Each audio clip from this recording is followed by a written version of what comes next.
Home, you're coming to my room. Home. Come. Friends, మనకి తెలుసు కదా ఇట్లా మన అబ్దుల్ కలాం గారు బయోపిక్ ధనుష్ గారు తీస్తున్నారని. దీని గురించి మాట్లాడుకుందాం. ఫస్ట్ అయితే సబ్స్క్రైబ్ చేసేసుకోండి, లైక్ చేసేసుకోండి. మళ్ళీ మీరు నా ఛానల్లోకి రావాలంటే మీకు ఇది ఒకటే దారి. అండ్ గుర్తుపెట్టేసుకోండి, బాలాజీ టాక్స్. సో ఇప్పుడు మనము మాట్లాడుకుంటే ఓం రావత్ గారు డైరెక్టర్. మనకు ఆల్రెడీ ఒక రాడ్ సినిమా ఇచ్చారు మన సౌత్ ఇండస్ట్రీకి. ఏం మూవీ అది? ఆదిపురుష్. అసలు దానంత డిజాస్టర్ ఏది లేదు నిజం చెప్పాలంటే. అసలు ఇది వచ్చింది కలెక్షన్, ఏది సగం కలెక్షన్ వచ్చింది, తర్వాత సగం కలెక్షన్ లాసే కదా. అదే బడ్జెట్ లాసే కదా. అసలు ఆయన తీసిన విధానం ఆదిపురుష్ అనేది చాలా దరిద్రంగా ఉంది.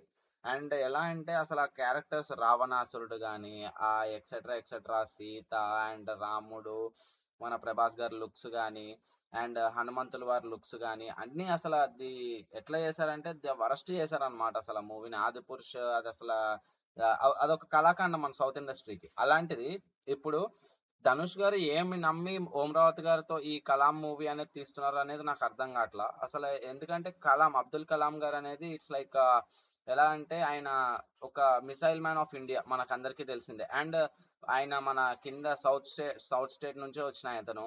అలాంటిది ఒక మంచి డైరెక్టర్ మనకి తమిళ్లో చాలా మంది ఉన్నారు. అలాంటి డైరెక్టర్స్ తో తీస్తే బాగుంటది ధనుష్ గారు. అలాంటిది మనకి కలాం గారి బయోపిక్ అనేది ఓం రావత్ గారు తీయడం అనేది అయితే చాలా డౌట్ఫుల్ గా ఉంది. ఎందుకంటే ధనుష్ గారు acting is very good. And ఎలా అంటే ఆయన చాలా బాగా చేస్తారు, మూవీకి న్యాయం న్యాయం బాగా చేస్తారు అనమాట. అలాంటిది ఓం రావత్ గారి చేతుల్లో పడితే ఆ మూవీ ఏమైపోతుందో మరి మీ దృష్టికి వదిలేస్తున్నా నేను.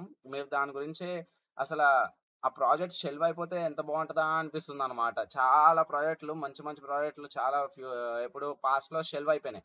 అలాంటిది ఈ ప్రాజెక్ట్ కూడా షెల్వ్ అయిపోతే ఎంత బాగుంటది, అలా ఆలోచించండి.